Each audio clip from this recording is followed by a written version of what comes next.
주님께서 여러분과 함께 마르코가 전한 거룩한 복음입니다. 그때 요한이 예수님께 말하였다. 스승님, 어떤 사람이 스승님의 이름으로 마귀를 쫓아내는 것을 저희가 보았습니다. 그런데 그가 저희를 따르는 사람이 아니므로 저희는 그가 그런 일을 못하게 막아보려고 하였습니다. 그러자 예수님께서 이르셨다. 막지 마라. 내 이름으로 기적을 일으키고 나서 바로 나를 나쁘게 말할 수 있는 사람은 없다. 우리를 반대하지 않는 이는 우리를 지지하는 사람이다. 내가 진실로 너희에게 말한다. 너희가 그리스도의 사람이기 때문에 너희에게 마실 물 한 잔이라도 주는 이는 자기가 받을 상을 결코 잃지 않을 것이다. 나를 믿는 이 작은 이들 가운데 하나라도 죄짓게 하는 자는 연자매를 목에 걸고 바다에 던져지는 편이 오히려 낫다. 내 손이 너를 죄짓게 하거든 그것을 잘라버려라. 두 손을 가지고 지옥에 그 꺼지지 않는 불에 들어가는 것보다 불구자로 생명에 들어가는 편이 낫다. 내 발이 너를 죄짓게 하거든 그것을 잘라버려라. 두 발을 가지고 지옥에 던져지는 것보다 절름발이로 생명에 들어가는 편이 낫다. 또 내 눈이 너를 죄짓게 하거든 그것을 빼던져 버려라. 두 눈을 가지고 지옥에 던져지는 것보다 외눈박이로 하느님 나라에 들어가는 편이 낫다. 지옥에서는 그들을 파먹는 구더기도 죽지 않고 불도 꺼지지 않는다. 주님의 말씀입니다.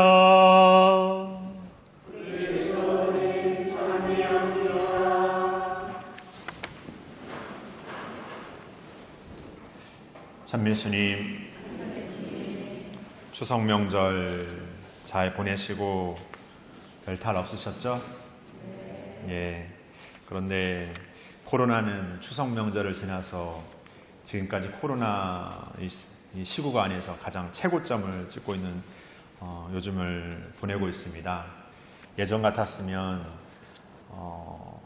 더 난리였을 것 같은데 이제는 어딘가 모르게 그게 익숙해져 버리고 또 이렇게 심각해져도 걱정은 하는데 막상 거기에 그냥 또 내 삶의 일상으로 그냥 살아가게 되는 것 같다는 생각도 해보게 됩니다. 그래도 지금의 이런 상황들이 계속되는 것은 뭔가 더 지쳐지기만 하고 또 계속해서 뭔가 이게 제약되기만 하는 이런 상황들이 계속된다는 것은 조금 이렇게 우리가 앞으로 이렇게 가져갈 수는 없다는 생각도 해보게 됩니다. 그래서 좀 더 우리가 우리의 일상을 더 이렇게 잘 지켜나가는 노력들을 다시금 이렇게 새롭게 이렇게 노력해야 되겠다는 생각도 해보게 됩니다. 특히 우리나라 사람들은 이 우리라는 말을 잘 씁니다. 우리 성당, 우리 학교, 우리 가족, 우리 민족, 이 우리가 담겨진 다른 언어에는 설명할 수 없는 어떤 그 따뜻함과 어떤 그 끈끈함과 어떤 그 사랑, 애정, 그런 어떤 그 삶의 어떤 그 이렇게 냄새나는 어떤 그런 이렇게 서로의 어떤 그 이렇게 그런 것 그런 것 말로 표현할 수 없다라는 거죠. 그게 우리에게 있습니다. 그런데 손바닥을 이렇게 있다가 탁 뒤집고 보면 이게 또 다른 얘기가 됩니다. 어떤 얘기냐면 우리가 있으면 너희가 있는 거죠. 우리가 너무 결속력이 뛰어나면 너희가 아주 우리와 다른 너희가 되는 겁니다. 그러니까 우리라는 것을 강조하면 강조할수록 너희라는 것과 구별지어야 되고 뭔가 분리시켜야만 우리가 더 강조되는 것이죠. 거기에서 오는 오류가 있습니다. 그러니까 어떻게 보면 우리가 어떤 국가 대항전이나 아니면 뭐 어떤 대항전을 할 때 우리나라, 우리 국가 이런 것에서 굉장히 아주 막 민족의식을 갖고 하지 않습니까? 근데 그러다 보면 그게 그냥 그 스포츠에서의 경쟁뿐만이 아니라 어떤 때는 이제 굉장한 어떤 날선 경쟁의 모습이고 또 어떤 때는 그 상대를 비방하거나 비판하거나 판단해버리는 그런 모습으로 살아가 버릴 때가 있습니다. 뭐 국가 간에만 그런 것이 아니라 내 삶의 자리에서 생각해 보면 작게는 우리 가족과 내 친척과 아닌 사람들, 우리 성당 사람들, 어느 성당 사람들, 우리 학교 출신, 다른 학교 출신, 우리 동네 출신, 다른 동네 출신, 이렇게 나눌 때 그런 어떤 배타성과 또 거기에는 그것을 판단하면서 재단하려 드는 어떤 우리의 인간적인 어떤 생각들이 자리하고 있습니다. 근데 우리만 그랬던 것일까요? 지금 우리만 그러고 있는 것일까요? 그러지 않았다는 것이죠. 인간의 역사 안에서 끊임없이 인간은 그렇게 우리라는 것을 만들어내면서도 굉장한 배타성의 어떤 그 오류를 범하고 말았습니다. 오늘 제일 독서를 보면 이제 이스라엘 백성들이 이집트에서 이렇게 광야로 모세의 손에 이렇게 인도에 이끌어서 나왔지 않습니까? 광야 생활을 오래 하다 보니까 모세를 통해서 주었던 만나와 메추라기도 이제 질린 겁니다. 저 이집트에서 먹었던 그래도 종살이하지만 나름대로 먹었던 고기와 야채가 그리운 거죠. 아우성치고 탄원하고 그러죠. 모세가 이 백성을 오롯하게 이렇게 이끌지 못하니까 이 백성의 대표 원로 70명을 뽑습니다. 그 70명을 통해서 이렇게 조직을 이렇게 이끌어 나왔는데 그 70명 가운데도 열심한 원로가 있었지만 어떤 면에서 오늘 엘닷과 메닷처럼 주님의 천막으로 들어가지 않고 그냥 어떤 면에서 이렇게 열심하지 않았던 그런 원로들도 있었죠. 근데 그 원로에게 예언이 내려진다라는 것, 하나님의 말씀이 내려진다라는 것, 그것은 모세를 따르고 따랐던 여호수아가 볼 때는 말도 안 되는, 열심하지도 않고 뭔가 최선을 다하지도 않는 저들에게까지 그 예언이 일어난다는 것은 이거는 막아야 될 일이죠. 그런데 이 이야기의 초점은 우리가 하나님께 얼마만큼 열심히 하느냐의 경쟁의 논리가 아니라 하나님께서 우리에게 주시는 그 은총의 무상성이 얼마나 놀라운지에 초점이 있습니다. 그러니까 하나님은 우리가 잘했기 때문에 상을 주고 못했기 때문에 벌 주는 어떤 그런 하나님이 아니라 우리 누구에게나 당신의 은총을 무한히 넘치게 부어주신다는 거죠. 그 부족함에도 불구하고 그 나약함에도 불구하고. 그런데 우리는 판단하고 재단하고 구분짓는 삶에 뭔가 이래야 된다 저래야 된다는 생각들을 우리 삶에서 너무 살아가고 있는 것이죠. 그러니까 하나님의 그 은총의 무상의 그 가득함이 우리의 자리에 들어오기에는 우리가 맡고 서 있는 겁니다. 나는 받아도 되는 사람, 저는 받으면 안 되는 사람, 저 사람은 그래도 조금 받아도 되는 사람, 이렇게 하고 있다는 것이죠. 오늘 복음으로 넘어오면 마르코 복음은 그 예수님의 그 전도 여행, 복음 여행 안에서 이렇게 지리적인 어떤 이야기를 통해서 이렇게 전개해 나가는데 예수님께서 이 갈릴레아의 전도를 하고 나서 마치시고 이제 예루살렘으로 올라가셔서 이렇게 십자가에 못 박혀 돌아가시게 되는데 오늘 마르코 복음의 이야기는 그 갈릴레아 전도의 후반부의 이야기입니다. 오늘 복음의 전반부는 이제 어린이들이 이렇게 작은이들이 나에게 오는 것을 막지 말라고 제자들에게 그 이야기 기억하시죠? 그 이야기가 오늘 복음의 전반부 이야기고 오늘 뒤에 보면은 이제 작은이들을 이제 죄짓게 하는 것은 뭐 이렇게 뭐 다리를 자르든지 뭐 눈을 빼든지 막 이렇게 하면서 아주 뭐랄까 이제 끔찍할 정도로 그 작은이들을 죄짓게 하지 말라는 이야기가 이렇게 등장합니다.